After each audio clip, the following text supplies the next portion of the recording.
Good morning. सो आज का हमारा टॉपिक है जॉन लॉक। कौन है बेटा? John Locke. ठीक है, इसके पहले मैं वीडियोस बना चुकी हूँ। हॉब्स की वीडियो बनाई है, ठीक है, अरस्तु की बनाई है, मतलब सबसे पहले तो भैया प्लेटो की वीडियो बनाई है। मैं आपको बता रही हूँ जो प्लेलिस्ट होती है उसको 1 नंबर से पढ़ा करो। मतलब भैया पहले आपको प्लेटो को पढ़ना है, ठीक है, फिर अरस्तु को पढ़ना है। उससे एक्चुअल में क्या होगा, जैसे अपन सीरीज देखते हैं ना, किसी भी कोई भी सीरीज होती है भैया, सीरीज के 8 पार्ट है, तो आप बीच में से किसी पार्ट को उठा लोगे तो उसका एटमॉस्फेयर समझ में आता है क्या? हाँ भाई, कैरेक्टर समझ में आ जाएगा, बट एटमॉस्फेयर समझ में आता है क्या कि वो व्यक्ति ऐसा क्यों है ना? तो उसके पहले ये वीडियोस देख लिया करो, ठीक है। और अगर आप लोगों ने पढ़ा है तो कुछ मैटर नहीं करता, मतलब आपको पता है कि हाँ प्लेटो ऐसा क्यों था, अरस्तु ऐसा क्यों था, ठीक है। उसके बाद मैकियावेली है, मैकियावेली आया है, और मैकियावेली के बाद हॉब्स है, और हॉब्स के बाद कौन है? John Locke. एक्चुअल में उस टाइम प्लेटो और अरस्तु के टाइम क्या था, कोई अराजकता नहीं फैली हुई थी, राइट। मतलब भैया बस धर्म की बातें चलती थी। तो ये दोनों क्या है, विधिक गणतंत्र है उसके समर्थक थे। हम मैकियावेली के टाइम तो ऐसा है भैया, पुनर्जागरण भी आ रहा था, ठीक है, डस्टर का है, हाँ। तो मैकियावेली के टाइम क्या था, पुनर्जागरण भी आ रहा था। और हॉब्स के टाइम क्या है, इंग्लैंड में युद्ध चल रहा था, जो गृह युद्ध 1642 में चल रहा था, वो हॉब्स के टाइम चल रहा था, ठीक है।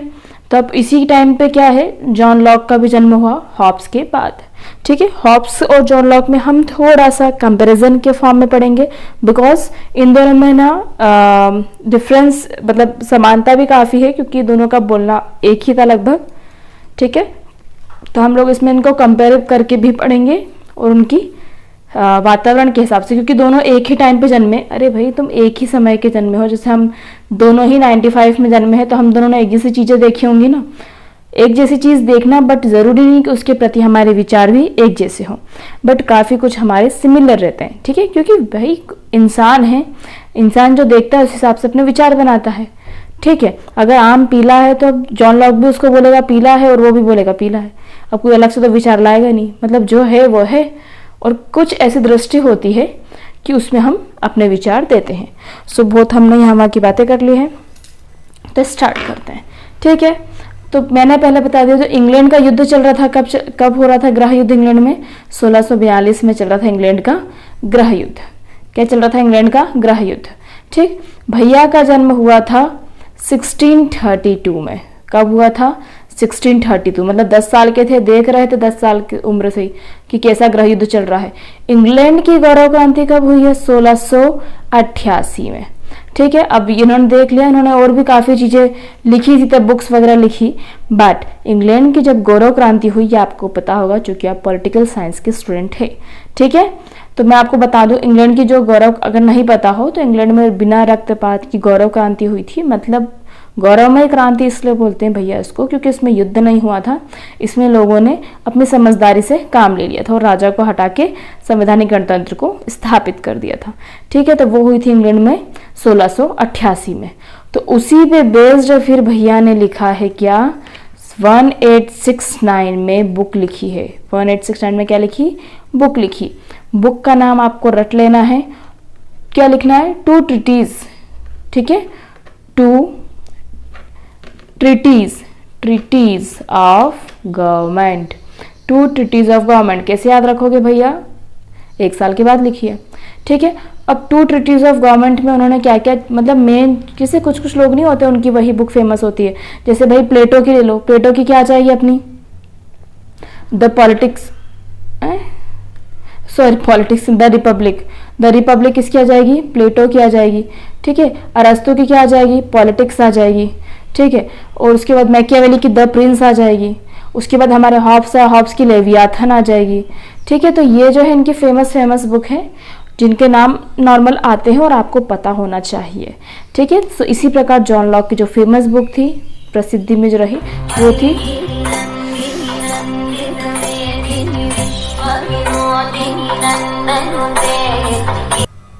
सॉरी थोड़ा सा कॉल आ गया था, ठीक है। तो कहाँ थे भैया हम? 2 ट्रीटीज ऑफ गवर्नमेंट, ठीक है। तो 2 ट्रीटीज ऑफ गवर्नमेंट में जैसे उनकी जो मेन बुक है उनमें उनके पूरे विचार समाहित हो जाते हैं, उसी प्रकार, अरे यार, उसी प्रकार क्या होता है, जैसे इनकी भी बुक में थोड़ा सा डिस्टर्ब हो जाता है ना तो अब लिंक टूट जाती है अपनी, है ना। सॉरी आप लोगों को डिस्टर्ब हुआ हो तो इनकी जो बुक है टू ट्रीटीज ऑफ गवर्नमेंट, इसमें भी इनके काफ़ी विचार, मतलब जो मेन इनका पॉइंट है, कोर पॉइंट है, वो इनका टू ट्रीटीज ऑफ गवर्नमेंट में आ गया है। ठीक, अब मैं आपको थोड़ा सा बताती हूँ हॉब्स और लॉक के बारे में कि हॉब्स और लॉक में क्या समानताएं थी। ठीक है, दोनों एक ही टाइम के हैं। कौन की बात करें हम? हॉब्स और लॉक। ठीक है, आप हॉब्स की वीडियो देख लो ना, थोड़ा सा ज़्यादा समझ में आ जाएगा आपको। ठीक है भैया, पहली बात तो ये जो हॉब्स जो है व्यक्ति को इन्होंने, ये दोनों ही क्या है? व्यक्तिवादी। पहली समानता क्या है कि दोनों क्या है? यहाँ लिख लो, व्यक्तिवादी। क्या है? दोनों व्यक्तिवादी है। ठीक है, और दोनों ने बात करी है संविदा की, दैट इज दोनों ने बात करी है समझौते करने की, कि समझौते से किसको बनाना है? हमें राज को बनाना है, राज्य को बनाना है। अब ऑब्वियस सी बात है, व्यक्तिवादी है। तुमको मैं एक बात बता दूं, ये जो अमीर लोग होते हैं जैसे हॉब्स हो गया, लॉक हो गया, इन दोनों ने क्या है? ये उदारवादी है। वो भी कौन से उदारवादी है? दिख रहा है कि नहीं? गया ऊपर। ठीक है, तो ये दोनों क्या है? उदारवादी। और कौन से उदारवादी? नकारात्मक उदारवादी। इसका मतलब ये होता है भैया, ये क्या है? दोनों यहाँ लिख लो, नकारात्मक उदारवादी है। क्या है? नकारात्मक उदारवादी। इसका मतलब होता है कि राज्य के मतलब राज्य का कम हस्तक्षेप चाहते हैं, राज्य की अहस्तक्षेप नीति को बोलते हैं कि राज्य का हस्तक्षेप नहीं करना चाहिए। क्यों नहीं करना चाहिए? क्योंकि जब राज्य हस्तक्षेप करेगा तो क्या होगा? राज्य तो दूसरों के कल्याणकारी है, मतलब दूसरों का कल्याण करेगा, तो पैसा किससे लेगा? इनसे लेगा। चूंकि ये दोनों उदारवादी थे, अमीर थे भैया, संपत्ति वाले थे, इसलिए इन लोगों ने व्यक्तिवादी, मतलब भैया व्यक्ति के पास खुद दिमाग होता है, व्यक्ति क्या होता है? अपना विकास खुद करेगा, राज्य को बीच में नहीं आना चाहिए। इतना समझ में आ गया है? अब देखो, हॉब्स ने जो शुरू की बात बताई थी, हॉब्स का क्या कहना था कि मनुष्य क्या है? मनुष्य क्या है भैया?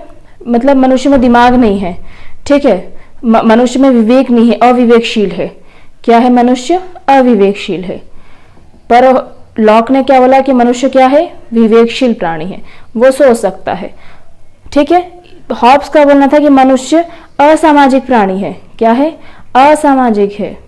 पर लॉक का बोलना था कि मनुष्य क्या है? सामाजिक प्राणी है, उसको जरूरत है किसी दूसरे की भी। ठीक है, पर इन दोनों का कहना था भैया जो मनुष्य है वो अराजनीतिक है। क्या है? अराजनीतिक है, मतलब वो एक उसमें बंधा हुआ नहीं है, मतलब वो सामाजिक जरूर है पर राजनीतिक नहीं है, मतलब किसी प्रकार से किसी विधि के द्वारा या किसी के द्वारा किसी के अंडर बंधा हुआ नहीं है। भैया आप एक ग्रुप में खेल रहे हो, ठीक है, जिसका एक एम्पायर जिस होता है, तो क्या होता है? आप लोग एक दूसरे के अपोनेंट है, बट जो रेफरी बोलता है उसकी बात तो सुनते हो ना। मतलब आप लोग खेल रहे हो, आप लोग सामाजिक हो, बट आप लोगों में अगर कुछ मतभेद होता है तो कौन सॉल्व करेगा? ठीक है, तो इसलिए इन दोनों का बोलना था कि भैया जो व्यक्ति है वो क्या है? अराजनीतिक है। क्या है? अराजनीतिक। तो इसी को मिटाने के लिए मेन जो सॉरी तो इसी को मिटाने के लिए, मतलब व्यक्ति की सुरक्षा के लिए, व्यक्ति के विकास के लिए, ठीक है, व्यक्ति को अवसर प्रदान करने के लिए, निर्णायक बनाने के लिए, मतलब अंतिम निर्णय होने के लिए कि अंतिम निर्णय कौन लेगा, या फिर विधि के लिए हमको किसकी जरूरत पड़ी भैया? समझौते की। और उस समझौते, दोनों ने समझौता किया, हॉब्स ने भी, लॉक ने भी। ठीक है, और समझौते से हमने किसको बनाया है? राज्य को बनाया है। किसको बनाया है? राज्य को। अब देखो, हॉब्स का जो राज्य था वो था निरंकुश।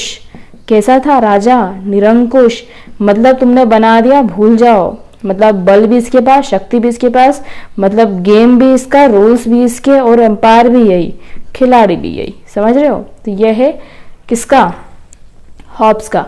बट हॉब्स ने ये बोला था भैया तुम अपनी स्व सुरक्षा के लिए, केवल आत्मरक्षा के लिए, मतलब जान थोड़ी दे दोगे यार तुम राजा को, ठीक है, तो केवल स्व सुरक्षा के लिए तुम क्या कर सकते हो?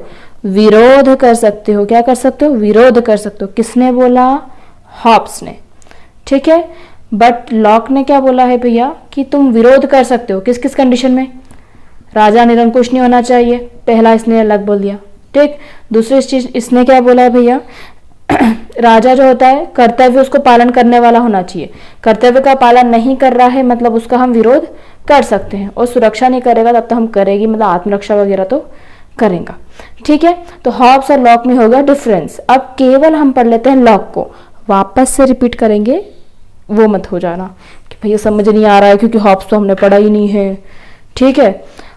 और मुझे एक बात बताओ यार, मतलब कोई व्यक्ति इतनी मेहनत कर रहा है, कंपैरिजन करके पढ़ा रहा है, तो तुम लोग लाइक सब्सक्राइब भी नहीं करते हो। मतलब 99% ऐसे लोग हैं जो वीडियोस को देखते हैं बस।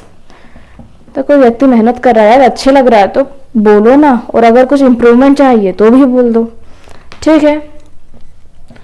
तो भैया मेरा कैमरा हो गया, हम बात करेंगे जॉन लॉक की, ठीक। तो जॉन लॉक का हमने बताया कि जॉन लॉक क्या है। पहला तो इनने बोला व्यक्ति, व्यक्ति के बारे में इनका क्या विचार है कि व्यक्ति क्या है, विवेकशील प्राणी है, मतलब व्यक्ति में विवेक है। व्यक्ति जो होता है वो सामाजिक होता है, पर व्यक्ति जो होता है वो अराजनीतिक होता है।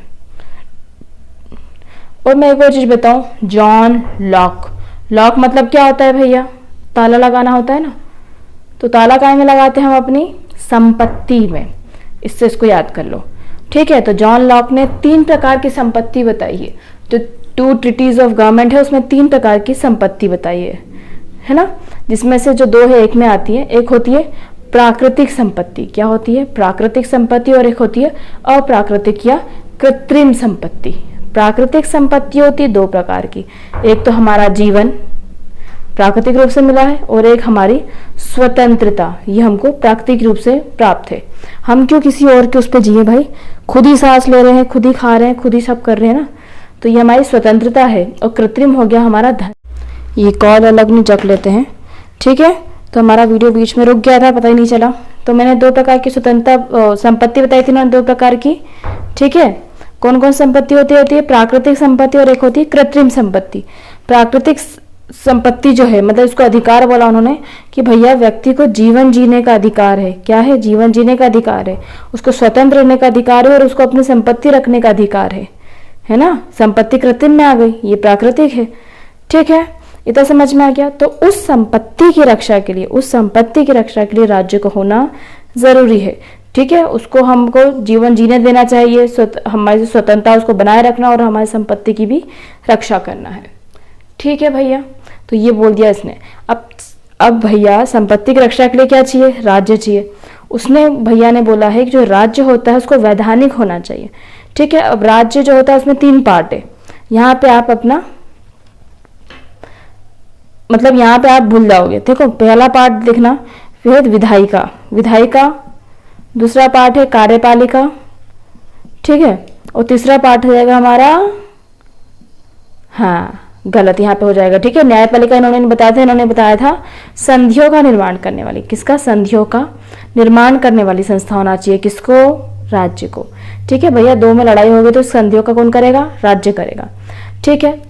और इसी को बेस बना के भैया फिर मांगटेन्स्क्यू टाइप का नाम है, उन्होंने लिखे स्पिरिट ऑफ लॉ में, स्पिरिट ऑफ लॉ में जो लिखा हुआ है शक्तियों का पृथक्करण, वो यहीं से लिया है, न्यायपालिका, कार्यपालिका और विधायिका। किसने लिया है, मांगटेन्स्क्यू ने। किससे लिया है, जॉन लॉक से लिया है। समझ में आ गई इतनी बातें अपने को, ठीक है। इतना समझ में आ गया है ना, ठीक। अब भैया एक और चीज लास्ट अपनी बची है कि जॉन लॉक ने बना दिया, मतलब जो राज्य बना दिया। अब भैया जैसे हॉब्स ने बताया था तुम क्रांति कर सकते हो, कब क्रांति कर सकते हो, जब वो तुम्हारी जान लेने की बोले, ठीक है, जान तो नहीं दोगे अपन। तो उसी प्रकार जो जॉन लॉक है ना, जॉन लॉक ने क्या बोला है कि आप क्रांति कब कर सकते हो, किस कंडीशन में कर सकते हो आप क्रांति। पहला तो राजा निरंकुश हो जाए। भैया निरंकुश नहीं होना चाहिए राजा को, राजा निरंकुश हो जाए तब कर लो। तुम्हारे प्राकृतिक संपत्ति को वो ठेस पहुंचा रहा है। प्राकृतिक संपत्ति कौन सी हो गई, रट लो, कौन से अधिकार हो गए हमारे, जीवन जीने का अधिकार, स्वतंत्रता का अधिकार और संपत्ति रखने का अधिकार। तो प्राकृतिक संपत्ति की रक्षा नहीं कर रहा है, हटाओ, उसी के लिए लाए थे हम उसको, ठीक है। राजा जो होता है वो कर्तव्य विहीन हो गया है, कर्तव्य विहीन हो गया है, उसका पालन ही नहीं कर रहा है, विधि को नहीं मान रहा है, ठीक है, विधि को नहीं मान रहा है, तो तब आप क्रांति कर सकते हो। आ गया समझ में। अच्छा अब एक और सुनो, इनके जो मेन पॉइंट्स हो गए वो क्या हुए भैया कि राज्य क्या है, राज्य क्या है, साधन है। राज्य क्या है, केवल एक साधन है। और साध्य कौन है, व्यक्ति। साध्य साध्य कौन है? व्यक्ति। नहीं समझ में आता क्या? साधन मतलब होता है किसके द्वारा कर रहे हो, तुम क्या कर रहे हो, सिद्ध जो हमारा लक्ष्य है वो हमारा साध्य है, मतलब हम जो है व्यक्ति के लाभ देख रहे हैं ना, ये व्यक्तिवादी है। और भैया जॉन लॉक को बोलते हैं पूंजीवाद का जनक। क्या बोलते हैं? पूंजीवाद का जनक बोलते हैं जॉन लॉक को। और एक और काहे का जनक बोलते हैं? उदारवाद का जनक बोलते हैं, उदारवाद का जनक बोलते हैं। ठीक है, उसके बाद उन्होंने क्या बोला, इनका जो था देखा जाए तो मेनली जो पूंजीपति वर्ग थे, पूंजीपति वर्ग जो थे उनके लिए ही था ना, पूंजीपति वर्ग के लिए ही रहा ना। इस पूंजीपति जो मतलब जिसके पास पैसा था वही आगे बढ़ पाएगा, बाकी कल्याण तो हो ही नहीं रहा है। ठीक है, तो इनका जो मेन था वो पूंजीपति वर्ग के लिए ही था। ठीक है, अब इसमें मैंने हॉब्स में भी एक का नाम बताया था, फिल्मर का। किसका नाम बताया था? फिल्मर। किसका? फिल्मर। तो फिल्मर भैया का क्या बोलना था? फिल्मर ने ऐसा बोला था कि जो जनता होती है, ये आपको मैं थॉट बता रही हूँ क्योंकि कभी कभी ऐसे क्वेश्चन भी अपने नेट सेट में कभी कभी क्या ऐसे क्वेश्चन आते ही हैं। ठीक है, तो फिल्मर ने क्या बोला था, जनता, जो जनता है उसको बोला था अल्पवयस्क, जनता को क्या बोला था? अल्पवयस्क शिशु बोला था। और राजा को बोला था कि राजा उसका पापा है। ठीक है, मतलब उसको निर्देशित करता है। पर लॉक ने बोला नहीं, लॉक ने ऐसा खंडन किया कि जनता कोई अल्पवयस्क शिशु नहीं है। जनता क्या है? जनता विवेकशील है ना। जनता क्या है? जनता में भी दिमाग है। तो जनता क्या है? विवेकशील है और कोई पापा नहीं है उसका। ठीक है, उसको कोई निर्देशित करने वाली शक्ति नहीं होना चाहिए, उसके पास स्वतंत्रता होना चाहिए कि उसको क्या करना है।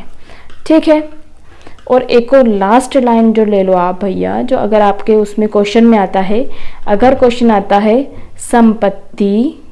संपत्ति व्यक्ति के व्यक्तित्व, क्या बोल रहे भैया? संपत्ति व्यक्ति के व्यक्तित्व और स्वामित्व में स्थित होती है। स्थित वस्तुएं हैं या स्थित वस्तु होती है। ठीक है, तो ये किसने कहा है? ये आज से पूछा किसने कहा है? उठा लो यहीं से संपत्ति को। किसने बात करी संपत्ति की? लॉक ने। किसने बात करी? लॉक ने। तो खट्टा से क्लिक करना लॉक को। ठीक है, तो इतना समझ में आ गया अपने को कि इन्होंने किसकी बात करी? मेन संपत्ति की, क्योंकि लॉक क्या है? लॉक क्या में लगाते हैं? संपत्ति में। और ये कौन है? व्यक्तिवादी। ठीक है, तो अगर कॉन्सेप्ट आपके क्लियर हो रहे हैं तो कमेंट करके बता दिया करो। ठीक है, और नहीं हो रहे हैं, क्योंकि देखो मैंने ना यूट्यूब पर वीडियोस देखी है घंटों की, मतलब यार एक के जीवन परिचय को 4-5 वीडियो बन रही है, क्या ही है। ठीक है, परिस्थितियां लेके चलो ना और क्रम से चलो ना, सीरीज बना के चलो ना। एक से बीच को उठाओगे तो आगे वाला की पिक्चर ही नहीं समझ में आएगी ना, है ना। तो ये हमको क्या है, सीन जो बना रहे हैं भैया, तो पहले की पिक्चर पता होगी तो आगे का अपन नहीं सोच रहे थे कि हाँ यही होगा सिस्टम। ठीक है, कब सीरीज, ये तो असलियत सीरीज है, कोई एकता का सीरियल तो है नहीं कि कोई मर के वापस आ जाएगा। ठीक है, सो हमारी वीडियो होती है खत्म, मिलते हैं नेक्स्ट वीडियो में। Thank you.